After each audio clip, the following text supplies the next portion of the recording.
ঘোষপাড়ায় দোলের মেলায় যাইবার পথে গঙ্গার ধারে মঠটা পড়ে।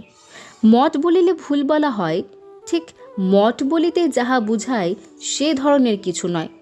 ছোট খড়ের ঘর, খাঞ্চার পাঁচ মাঠের মধ্যে, এক ধারে একটা বড় তেঁতুল গাছ। গঙ্গার একটা ছোট খাল মাঠের মধ্যে খানিকটা ঢুকিয়া শুকাইয়া মজিয়া গিয়াছে। জোয়ারের সময়ে তবুও খালটা কানায় কানে ভরিয়া ওঠে। ঠিক সেই সময় জেলেরা দোয়ারি পাতিয়া রাখে। জোয়ারের তোড়ের মুখে মাছ খালে উঠিয়া পড়ে। ভাটার টানে নামিবার সময় দোয়ারি কাঠিতে আটকায়া আর বাহির হইতে পারে না। কাছেই একটু দূরে শঙ্করপুর বলিয়া ছোট গ্রাম। কিছুকাল পূর্বে রেল কোম্পানি একটা ব্রাঞ্চ লাইন খুলিবার উদ্দেশ্যে খানিকটা জমি সার্ভে করাইয়া মাটির কাজ আরম্ভ করাইয়াছিলেন। কোনো কারণে লাইন বসানো হয় না। মাঠের উত্তর দক্ষিণে লম্বা প্রকাণ্ড উঁচু রেলওয়ে বান্তার দুপাশের ঢালুতে নানা জাতীয় কাঁচা গাছ, আকন্দ ও অন্যান্য বুনো গাছপালা গজাইয়া বন হইয়া আছে। আকন্দ গাছটাই বেশি। খুঁটি দেবতার অপূর্ব কাহিনী এখানেই শুনিয়াছিলাম। গল্পটা বলা দরকার।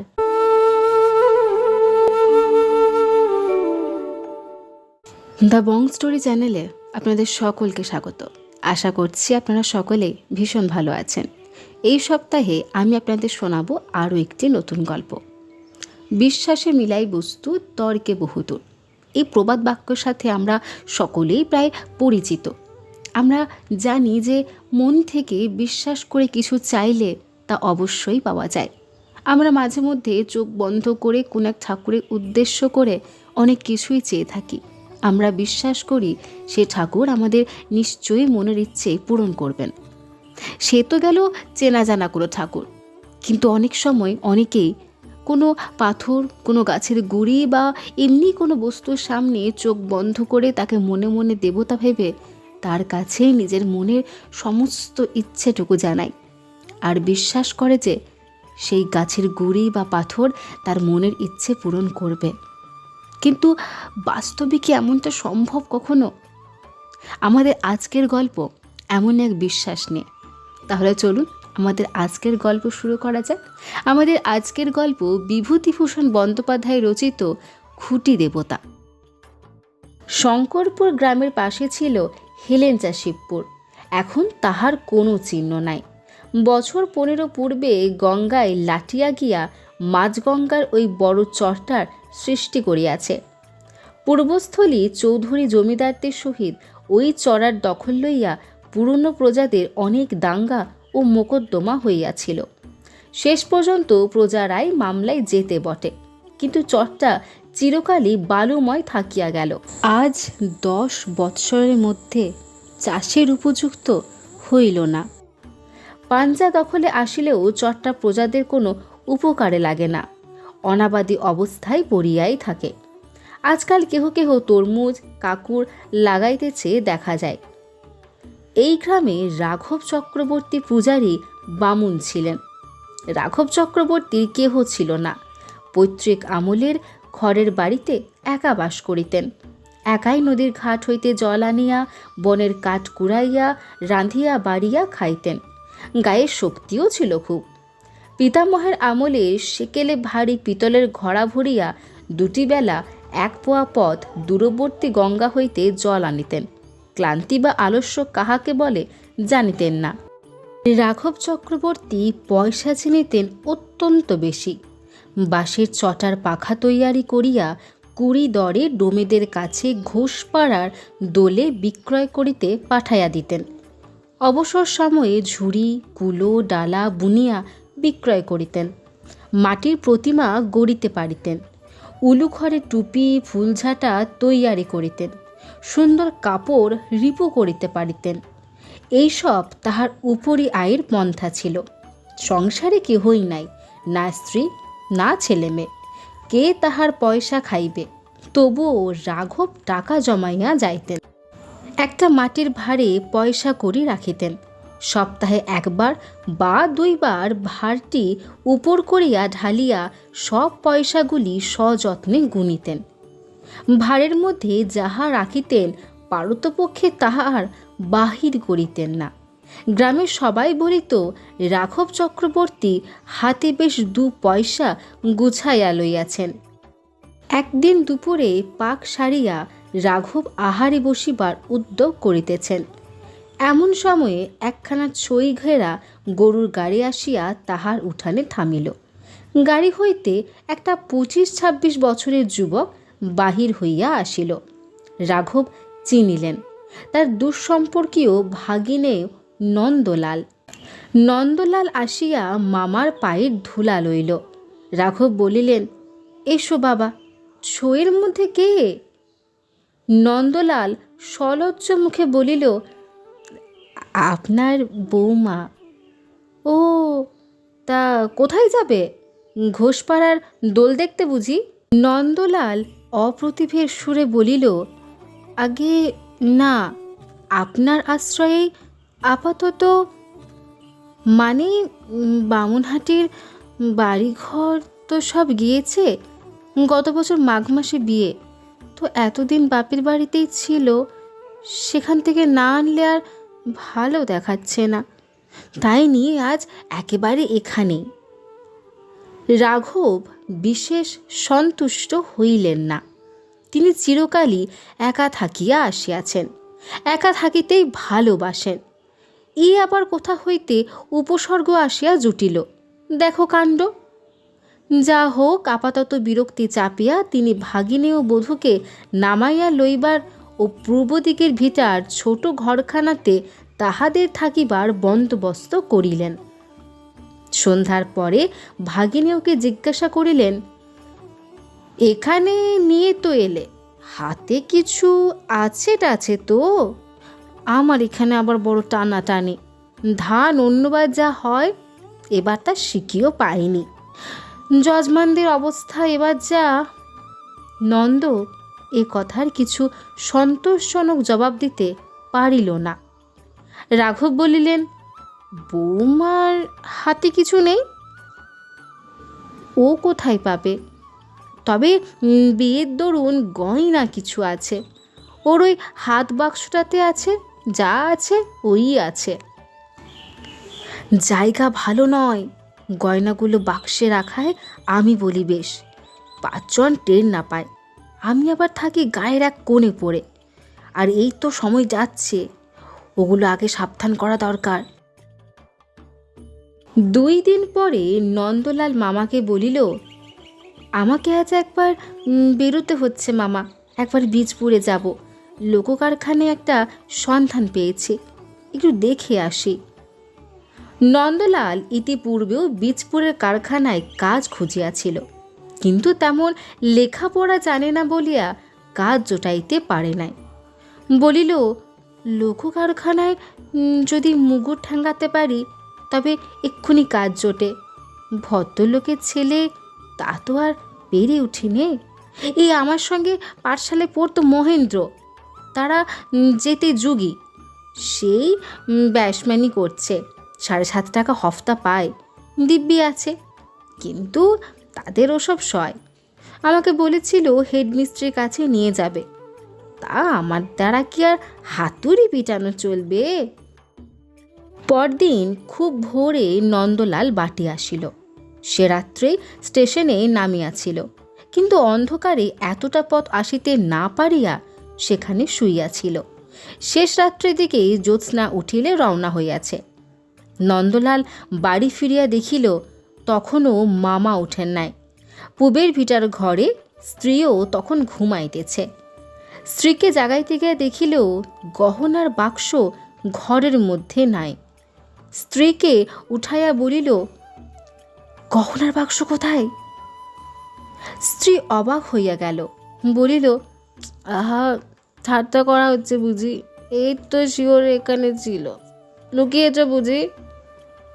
কিছুক্ষণ পরে স্বামী স্ত্রী 2 জনে মাথায় হাত দিয়া বসিল। ঘরের কোথাও বাক্স নাই। খোঁজাখুঁজি অনেক করা হইল। মামাও বিছানা ছাড়িয়া উঠিয়া আসিলেন। চুরির কথা শুনিয়া অবাক হইলেন। নিজে চারিদিকে ছোটাছুটি করিয়া বাক্সের বা চোরের খোঁজ করিতে লাগিলেন। প্রতিবেশীরাও আসিল, থানাতেও খবর গেল, কিছু হইল না। নন্দলালের স্ত্রীর বয়স 20 কি 21, রং টকটকে ফর্সা, মুখ সুশ্রী, বড় শান্ত ও সরল মেয়েটি। তার বাপের বাড়ির অবস্থা বেশ ভালো, কিন্তু বৃদ্ধ বয়সে তৃতীয় পক্ষে বিবাহ করিয়া তার বাপ পূর্ব 2 পক্ষের সন্তান সন্ততিদিগকে এখন আর দেখিতে পারেন না। বিবাহের সময় এই গহনাগুলি তিনি মেয়েকে দিয়াছিলেন। এই হিসাবে দিয়াছিলেন যে গহনাগুলি লইয়া মেয়ে যেন বাপের বাড়ির ওপর সকল দাবি দাওয়া ত্যাগ করে। পিতার কর্তব্য এখানেই তিনি শেষ করিলেন। নন্দলালের অবস্থা কোনো কালেই ভালো নয়। বিবাহের পর যেন তাহা আরও খারাপ হইয়া পড়িল। ওই গহনা কয়খানে দাঁড়াইল সংসারের একমাত্র সম্বল। গহনাগুলির ওপর নন্দলাল বার 2 ঝোঁক দিয়াছিল, একবার পাটের ব্যবসা ফাঁদিতে, আর একবার মুদির দোকান খুলিতে শিমুর আলীর বাজারে। কিন্তু নন্দলালী শেষ পর্যন্ত কি ভাবিয়া 2 বার পিছাইয়া যায়। বউও বলিয়াছিল, দেখো ওই তো পুঁজিপাটা, আর তো নেই কিছু, যখন আর কোনো উপায় থাকবে না তখন ওতে হাত দিও, এখন থাক। গহনার বাক্স চুরি যাওয়ার দিন 5-7 পরে একদিন নন্দলাল ভোরে উঠিয়া দেখিল স্ত্রী বিছানায় নাই। বাহিরে আসিয়া দেখিল বউ ঘরের পাশে ছাইগাদা ঘাটিয়া কি যেন দেখিতেছে। স্বামীকে দেখিয়া কেমন যেন এক ধরনের হাসিয়া বলিল, গো এসো না গো, একটু খোঁজো তো, এর মধ্যে খোঁজো তো, তুমি বরং উত্তর দিকটা দেখো। নন্দলাল সস্নেহে স্ত্রীকে ধরিয়া দাওয়ায় আনিয়া বসাইলেন। পাতকুয়া ঠান্ডা জল দিয়া স্নান করাইয়া দিল, নানা রকমে বুঝাইল, কিন্তু সেই যে বউটির মস্তিষ্কের বিকৃতি শুরু হইল, এ আর কিছুতেই সারানো গেল না। পাছে স্বামী বা কেহ টের পায়, এই ভয়ে যখন কেউ কোনো দিকে থাকে না, তখন চুপি চুপি ছাই কাদা হাতড়াইয়া খুঁড়িয়া কি দেখিতে থাকিবে। এই একমাত্র ব্যাপার ছাড়া তাহার মস্তিষ্ক বিকৃতির কিন্তু অন্য কোনো লক্ষণ ছিল না। অন্যদিকে সে যেমন গৃহকর্ম নিপুণা, সেবাপরায়ণা, কর্মিষ্ঠা গৃহস্থ বধূ তেমনই রহিল। একদিন সে মামা শ্বশুরের ঘরে সকালে ঝাড় দিতে ঢুকিয়াছে।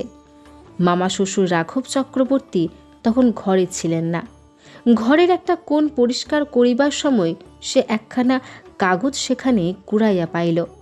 কে যেন দলা পাকাইয়া কাগজখানাকে কোণটাতে ফেলিয়া রাখিয়াছিল। কাগজখানা দেখিয়া সে অবাক হইয়া গেল। এ যে তার গহনার বাক্সের তলায় পাতা ছিল, পাতলা বেগুনি রঙের কাগজ। শেকেরারা এই কাগজে নতুন তৈয়ারি সোনার গহনা জড়াইয়া দেয়। এই কাগজখানাও সেইভাবে পাওয়া। শ্যাকরার দোকান হইতে আসিয়াছিল, সেই হইতে তাহার গয়নার বাক্সের তলায় পাতিয়া থাকিত সে কোন ছেঁড়া বেগুনি রঙের পাতলা কাগজখানি। বউটি কাহাকেও কিছু বলিল না, স্বামীকে নয়। মনের সন্দেহ মুখে কাহারও কাছে প্রকাশ করিতে পারিল না। কিন্তু ভাবিয়া ভাবিয়া শেষে তাহার খুব অসুখ হইল। জ্বর অবস্থায় নির্জন ঘরে একা বিছানায় শুইয়া তক্তপোষের একটা বাঁশের খুঁটিকে সম্বোধন করিয়া সে করজোরে বারবার বলিত, ওগো খুঁটি, আমি তোমার কাছে একটা দরখাস্ত করছি, তুমি এর একটা উপায় করে দাও, পায়ে পড়ি তোমার, একটা উপায় তোমায় করতেই হবে, আর কাউকে বলতে পারিনি, তোমাকেই বলছি। বাঁশের খুঁটিটা ছাড়া তার প্রাণে এই আগ্রহ ভরা কাতর আকতি আর কেউই শুনিত না। কতবার রাত্রে দিনে নির্জনে খুঁটিটার কাছে এই নিবেদন সে করিত, কি বুঝাইয়া করিত সেই জানে। তাহাদের বাড়ির সামনে প্রকাণ্ড মাঠ, গঙ্গার কিনারা পর্যন্ত সবুজ ঘাসে ভরা। তারপরে খাড়া পাড় নামিয়া গিয়া জল ছুঁইয়াছে। জল সেখানে অগভীর, চড়াতেও হাত 10-12 মাত্র।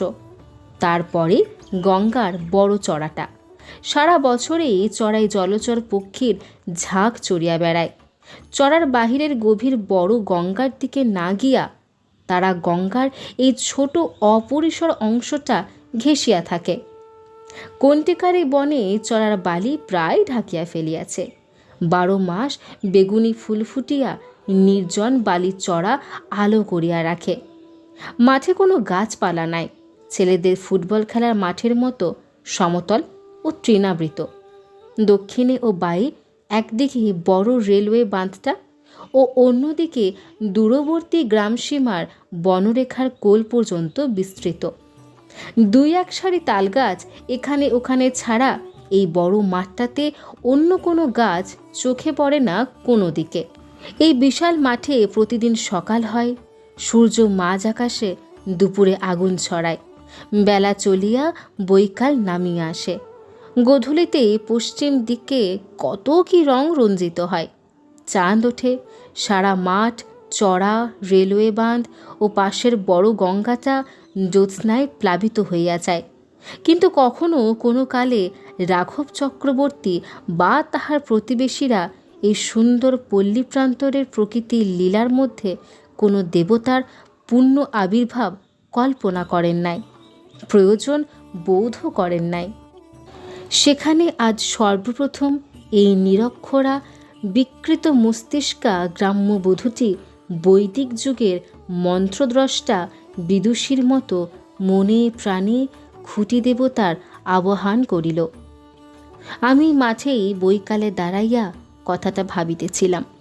কথাটার গভীরতা সেদিন সেখানে যতটা উপলব্ধি করিয়াছিলাম এমন আর বোধহয় কোথাও করিব না। নন্দলাল স্ত্রীর অবস্থা দেখিয়া বড় বিব্রত হইয়া পড়িল। সেই স্ত্রীকে ভালোবাসিত। নানা রকম ঔষধ, জড়ি বুটি, শিকড় বাকড় আনিয়া স্ত্রীকে ব্যবহার করাইল। তিরলের পাগলিকালের বালা পড়াইল। যে যাহা বলে তাহাই করিতে লাগিল, কিন্তু কিছুতে কিছু হয় না। একটা সুফল দেখিয়া সে খুশি হইল যে আজকাল স্ত্রী সকালে উঠিয়া ছাই কাটা হাতড়াইতে বসে না। তবুও সংসারের কাজকর্মগুলি কেমন অন্যমনস্কভাবে করে। হয়তোবা তরকারি পুড়াইয়া ধরাইয়া ফেলে, নয়তো ডালে খানিকটা বেশি নুন দেয়। ভালো করিয়া কথা বলে না। ইহাই রইল তাহার বিরুদ্ধে প্রধান অভিযোগ। মাস 2 কাটিয়া গেল। শ্রাবণ মাস। বর্ষার ঢল নামিয়া বড় গঙ্গা ও ছোট গঙ্গা একাকার করিয়া দিল। চর ডুবিয়া গেল। কুলে কুলে গেরিমাটির রঙে জল ভর্তি। এই সময়ে নন্দলালের আর্থিক অবস্থা অত্যন্ত খারাপ হইয়া উঠিল। হাতে পূর্বে যাহা কিছু ছিল সবই খরচ হইয়া গিয়াছে। এদিকে চাকরিও জুটিল না। রাঘব চক্রবর্তী ভাগিনীয়কে খুঁটিনাটি লইয়া বকুনি শুরু করিলেন। ভাগিনীয়কে ডাকিয়া বলিলেন, কোনো কিছু একটা দেখে নিতে তো পারলে না। তা দিন কতক এখন না হয় বৌমাকে বাপের বাড়ি রেখে তুমি কলকাতার দিকে গিয়ে কাজকর্মের ভালো করে চেষ্টা করো, নইলে আমি আর কি করে চালাই বলো, এই তো দেখছো অবস্থা, ইত্যাদি। নন্দলাল পড়িয়া গেল মহা বিপদে। না আছে চাকরি, না আছে কোনো সম্বল। ওদিকে অসুস্থা তরুণী বধূ ঘরে। বীজপুরে কারখানায় কয়েকবার যাতায়াতের ফলে একজন রঙের মিস্ত্রির সঙ্গে বন্ধুত্ব হইয়া গিয়াছিল। তাহাকে বলিয়া কহিয়া তাহার বাসায় বউকে লইয়া গিয়া আপাতত তুলিল। 2টি মাত্র ঘর। একখানা ঘরেই মিস্ত্রি একলা থাকে, অন্য ঘরখানি নন্দলালকে ছাড়িয়া দিল। মিস্ত্রি গাড়িতে অক্ষর লেখে। সে চেষ্টা করিয়া সাহেবকে ধরিয়া নন্দলালের জন্য একটা ঠিকা কাজ জুটাইয়া দিল। একটা বড় লম্বা রেক আগাগড়া পুরানো রং উঠাইয়া নতুন রং করা হইবে। নন্দলাল জমির রং করিবার জন্য 1 মাসের চুক্তিতে নিযুক্ত হইল। রাঘব চক্রবর্তী কিছুদিনের জন্য হাফ ছাড়িয়া বাঁচিলেন। হঠাৎ একদিন তিনি অনেকজন মজুর ধরিয়া বাড়ির উঠান পরিষ্কার করাইতে লাগিলেন। শখ করিয়া একজোড়া হরিণের চামড়ার জুতো কিনিয়া আনিলেন। এমনকি পূজার সময় একবার কাশী বেড়াইতে যাইবার সংকল্প করিয়া ফেলিলেন। আশ্বিনের প্রথম বর্ষা একটু কমিল। রাঘব চক্রবর্তী বাড়ির চারিধারে পাঁচিল গাঁথিবার মিস্ত্রি খাটাইতেছিলেন। সারা দিন পরিশ্রমের পর গঙ্গায় গা ধুইয়া আসিয়া সন্ধ্যার পরই তিনি শুইয়া পড়িলেন। অত পরিশ্রম করিবার পর তিনি শুইলেন বটে, কিন্তু তাহার ঘুম আদৌ আসিল না। ঘুমাইবার বৃথা চেষ্টায় সারা রাত্রি ছটফট করিয়া শেষ রাত্রে উঠিয়া তামাক খাইতে বসিলেন। দিনমানেও দুপুরে ঘুমাইবার চেষ্টা করিলেন, কিছুতেই ঘুম হইল না। সারাদিনের মজুর খাটাইবার পরিশ্রমের ফলে শরীর যা গরম হইয়াছে, সেদিনও যখন রাত্রে ঘুম আসিল না, তখন পাঁচিল গাঁথা জনমজুরকে বলিয়া দিলেন এখন 2 দিন কাজ বন্ধ থাকুক। পরদিন রাত্রে সামান্য কিছু আহার করিয়া ঠান্ডা জল মাথায় দিয়া ও হাত পা ধুইয়া সকাল সকাল শুইয়া পড়িলেন। প্রথমটা ঘুম না আসাতে ভাবিলেন ঘুমের সময় এখনও ঠিক হয় নাই কি না, তাই ঘুম আসিতেছি না। এপাশ ওপাশ করিতে লাগিলেন। 10টা, 11টা, 12টা। রাঘব প্রাণপণে চক্ষু বুজিয়া রহিলেন। নানাভাবে ঘুরিয়া ফিরিয়া শুইয়া দেখিলেন ঘুম এখনও আসে না কেন। আরও ঘণ্টা 2 কাটিয়া গেল, ঘুমের চিহ্নও নাই। চাঁদ ঢলিয়া পড়িল। জানালা দিয়ে যে বাতাস বহিতেছে তাহা আগেকার অপেক্ষা ঠান্ডা। রাঘবের কেমন ভয় হইল, তবে বোধহয় আজও ঘুম হইবে না। ভাবিতেও বুকটা কেমন করিয়া উঠিল। আজ রাত্রে না ঘুমাইলে কাল তিনি বাঁচিবেন কি করিয়া? উঠিয়া মাথায় আরেকবার জল দিলেন, আবার শুইলেন। আবার প্রাণপণে ঘুমাইবার চেষ্টা করিলেন, কিন্তু এই ভাবিয়া তাহার মাথা গরম হইয়া উঠিল। ঘুম ঘুম ঘুম যদি না আসে তাহা হইলে হয়। রাত্রি ফর্সা হইয়া কাক কোকিল ডাকিয়া উঠিল। তখনও হতভাগ্য রাঘব চক্রবর্তী বিছানায় ছটফট করিতে করিতে ঘুমাইবার বৃথা চেষ্টা করিতেছেন। ঠিক এইভাবে কাটিয়া গেল আরও 8 দিন। এই 8 দিনের মধ্যে কি দিনে কি রাত্রে রাঘবের চোখে এতটুকু ঘুম আসিল না। রাঘব পাগলের মতো হইলেন। যে যাহা বলিল তাহাই করিয়া দেখিলেন। ডাব খাইয়া ও পুকুরের পচা পাক মাথায় দিনরাত দিয়া থাকিতে থাকিতে নিউমোনিয়া হইবার উপক্রম হইল। অবশেষে বাঁশবেড়ের মনোহর ডাক্তারের ঔষধ ব্যবহার করিয়া দেখিলেন, কিন্তু কিছুতেই কিছু হয় না। আরও দিন 6-7 কাটিয়া গেল। রাঘব সন্ধ্যার পরই হাত পা ধুইয়া মন স্থির করিয়া শুইতে যান, কিন্তু বালিশে মাথা দিয়াই বুকের মধ্যে গুড়গুড় করে আজও বোধহয় ঘুম। বাকিটা আর রাঘব ভাবিতে পারেন না। রাজমিস্ত্রির দল কাজ শেষ না করিয়াই চলিয়া গেল। উঠানের জঙ্গল বাড়িয়া উঠিল। রাঘব স্নানাহার করিতে চান না, চলাফেরা করিতে চান না। সবসময়ই ঘরের দাওয়ায় চুপ করিয়া বসিয়া থাকেন। তামাক খাইবার রুচিও ক্রমে হারাইয়া ফেলিলেন। লোকজনের সঙ্গে ভালো করিয়া কথাবার্তা কহিতে ভালোবাসেন না। পয়সার ভার উপর করিয়া গনিয়া দেখিবার স্পৃহাও চলিয়া গেল। চিকিৎসা তখনও চলিতেছিল। গ্রামের বৃদ্ধ শিব কবিরাজ বলিলেন, তোমার রোগটা হয়েছে মানসিক। ঘুম হবে না এ কথা ভাবো কেন সবার আগে? খুব সাহস করবে, মনে মনে জোর করে ভাববে আজ ঘুম হবে, নিশ্চয়ই হবে, আজ ঠিক ঘুমোবো। এরকম করে দেখো দেখি। আর সকাল সকাল শুতে যেও না, যেই সময় যেতে সেই সময়ই যাবে। কবিরাজের পরামর্শ মতো রাঘব সন্ধ্যার পর পুরানো দিনের মতো রন্ধন করিয়া আহার করিলেন। দাওয়ায় বসিয়া গুনগুন করিয়া গানও গাহিলেন। তারপর ঠান্ডা জলে হাত পা ও মাথা ধুইয়া শয়ন করিতে গেলেন।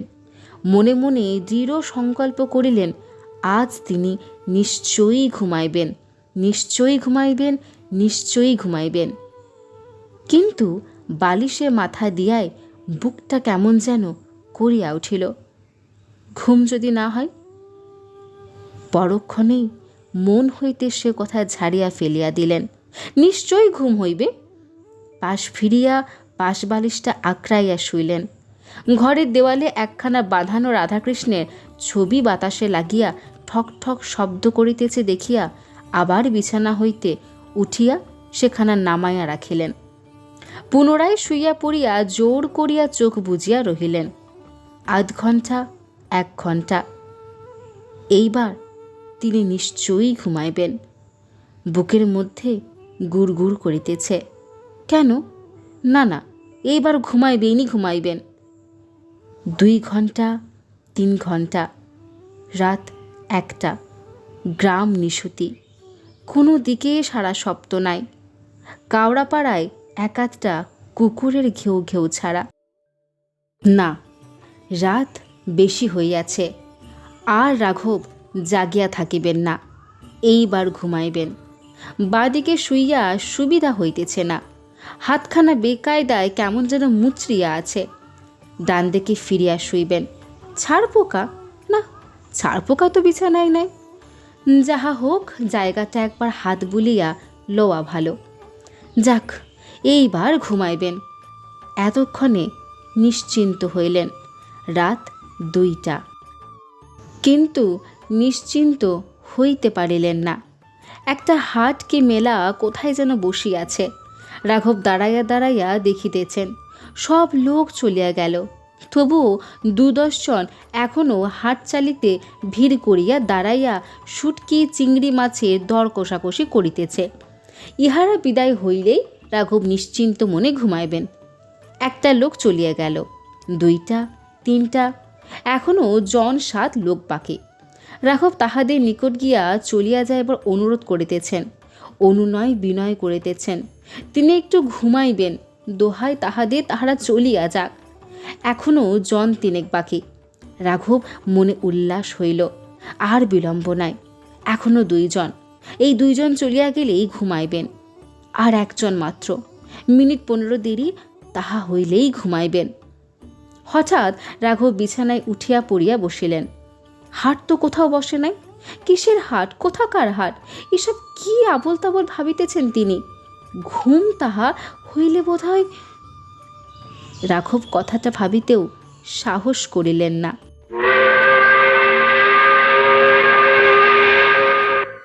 কত রাত? ওটা কিসের শব্দ?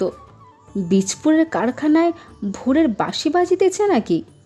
সে তো রাত 4টাই বাজে। এখনই রাত 4টা বাজিল? অসম্ভব।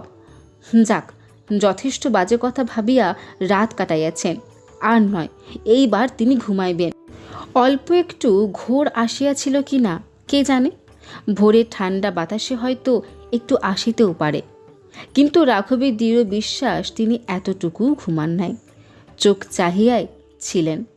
হঠাৎ একটা ব্যাপার ঘটিল। বিস্মিত রাঘব দেখিলেন তাহার খাটের পাশের বাঁশের খুঁটিটা যেন ধীরে ধীরে একটা বিরাট আকার মূর্তি পরিগ্রহ করিয়া তাহার মাথার শিয়রে আসিয়া দাঁড়াইল। ব্যঙ্গের সুরে অঙ্গুলি হেলাইয়া বলিল, মূর্খ, ঘুমোবার ইচ্ছা থাকে তো কালই গহনার বাক্স ফেরত দিস। ভাগ্নি বউয়ের গহনা চুরি করেছিস, লজ্জা করে না? বীজপুরের কারখানা বাঁশির শব্দে রাঘবের ঘোর কাটিয়া গেল। ফর্সা হইয়া গিয়াছে।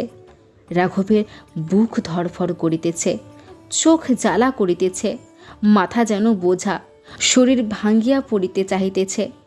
না, তিনি একটুও ঘুমান নাই, এতটুকু ঘুমান নাই। বাঁশির খুঁটি টুটি কিছু না, ওসব মাথা গরমের দরুন।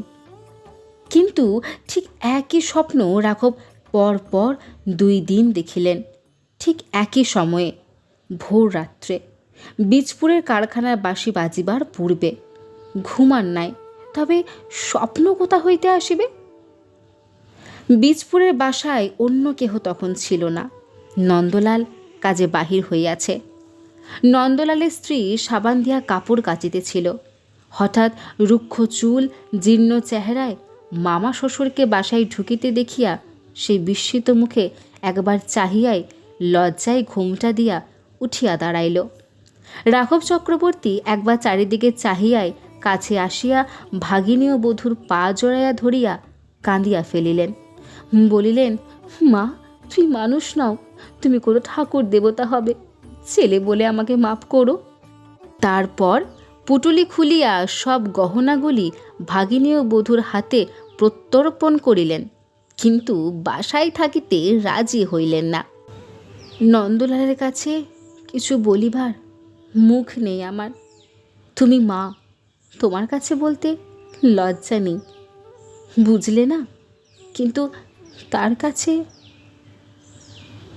ইহার মাস ৫-৬ পরে রাঘব চক্রবর্তী গুরুতর অসুখের সংবাদ পাইয়া নন্দলাল সস্ত্রীক গরুর গাড়ি করিয়া তাহাকে দেখিতে গেল। ইহারা যাইবার দিন ৭ পরে রাঘবের মৃত্যু হইল। মৃত্যুর পূর্বে তিনি তাহার যাহা কিছু জমিজমা সব উইল করিয়া ভাগিনী ও বধূকে দিয়া গেলেন, কিছু পোতা সন্ধানও দিয়া গেলেন। নন্দলালের স্ত্রীকে কাছে বসাইয়া নিজের স্বপ্নবৃত্তান্ত বলিয়া গেলেন। বলিলেন, এই যে দেখছ ঘর, এই যে বাঁশের খুঁটি, এর মধ্যে দেবতা আছেন মা, বিশ্বাস করো, আমার কথা বিশ্বাস করো। ভাগিনী ও বধূ শিহুরিয়া উঠিল। সেই ঘর, সেই বাঁশের খুঁটি। রাঘবের মৃত্যুর পর ১৬-১৭ বৎসর নন্দলাল মামার ভিটাতে সংসার পাতিয়া বাস করিয়াছিল। বধূটি ছেলে মেয়েদের মা হইয়া সচ্ছল গৃহিণীপনা করিতে করিতে প্রথম জীবনের দুঃখ কষ্টের কথা ভুলিয়া গিয়াছিল এবং সঙ্গে সঙ্গে খুঁটি দেবতার কথাও ভুলিয়াছিল। হয়তো দুঃখের মধ্য দিয়া যে আন্তরিকতাপূর্ণ আবেগকে জীবনে একবার মাত্র লাভ করিয়াছিল, আর কখনো জীবন পথে তাহার সন্ধান মেলে নাই। বছর ১৭ পরে নন্দলালের স্ত্রী মারা গেল। নন্দলালের বড় ছেলের তখন বিবাহ হইয়াছে ও বধূ ঘরে আসিয়াছে। বিবাহের বৎসর ৪ মধ্যে এই বউটি দুরন্ত ক্যান্সার রোগে আক্রান্ত হইয়া পড়িল। ক্যান্সার হইল জিহায়, ক্ষত ক্রমে গভীর হইতে লাগিল। কত রকম চিকিৎসা করা হইল, কিছুতেই উপকার দেখা গেল না। সে শুইয়া শুইয়া যন্ত্রণায় ছটফট করিত। ইদানিং কথা পর্যন্ত কহিতে পারিত না। তাহার যন্ত্রণা দেখিয়া সকলে তাহার মৃত্যু কামনা করিত, কিন্তু বছর কাটিয়া গেল, মৃত্যুর কোনো লক্ষণ নাই। অথচ নিজে যন্ত্রণা পাইয়া আরও ৫ জনকে যন্ত্রণা দিয়া সে জীবন মৃত্যু অবস্থায় বাঁচিয়া রহিল।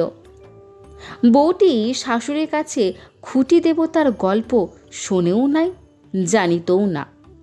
একদিন সে সারা রাত রোগের যন্ত্রণায় ছটফট করিতেছিল। শ্রাবণ মাস, শেষ রাতের দিকেই ভয়ানক বৃষ্টি নামিল। ঠান্ডাও খুব, বাহিরে জোরো বাতাস বহিতেছে। মাথার শিওরে একটা কাঁসার ছোট ঘটিতে জল ছিল। এক চুমুক জল খাইয়া সে পাশ ফিরিয়া শুইতেই একটু তন্দ্রা মতো আসিল। তাহার মনে হইল পাশের খুঁটিটা আর খুঁটি নাই। তাহাদের গ্রামের শ্যামরায়ের মন্দিরের শ্যামারায় ঠাকুর যেন সেখানে দাঁড়াইয়া মৃদু হাসি মুখে তাহার দিকে চাহিয়া আছেন। ছেলেবেলা হইতে কতবার যে শ্যামরায়কে দেখিয়াছে, কতবার বৈকালে উঠানের বেলফুলের গাছ হইতে বেলফুল তুলিয়া মালা গাঁথিয়া ঠাকুরের গলায় দিয়াছে। শ্যামরায়ের মূর্তি তাহার অপরিচিত নয়, তেমনি সুন্দর, সুঠাম, সুবেশ, কমনীয় তরুণ দেবমূর্তি। বিশ্বাসে মানুষের রোগ সারে। হয়তো বধূটির তাহাই ঘটিয়াছিল, হয়তো সবটাই তাহার মনের কল্পনা। রাঘব চক্রবর্তী যে বিরাটাকায় পুরুষ দেখিয়াছিলেন, সেও তাহার অনিদ্রাপ্রসূত অনুতাপবিদ্ধ মনের সৃষ্টি মাত্র হয়তো। কারণ খুঁটির মধ্যে দেবতা সেই রূপে তাহার সম্মুখে দেখা দিয়াছিলেন, যার পক্ষে যে রূপের কল্পনা স্বাভাবিক। সত্য মিথ্যা জানি না, কিন্তু খুঁটি দেবতা সেই হইতে এই অঞ্চলে প্রসিদ্ধ হইয়া আছেন। আশা করছি আমাদের এই সপ্তাহের গল্প আপনাদের ভালো লেগেছে। ভালো লাগলে অবশ্যই আমাদের জানাবেন। আর আপনার লেখা কোনো গল্প আমাদের পাঠাতে চাইলে আমাদের মেল আইডিতে অবশ্যই মেল করবেন। আমাদের মেল আইডি আমাদের ডেসক্রিপশন বক্সে দেওয়া আছে। আজকে আসি, ভালো থাকুন, সুস্থ থাকুন।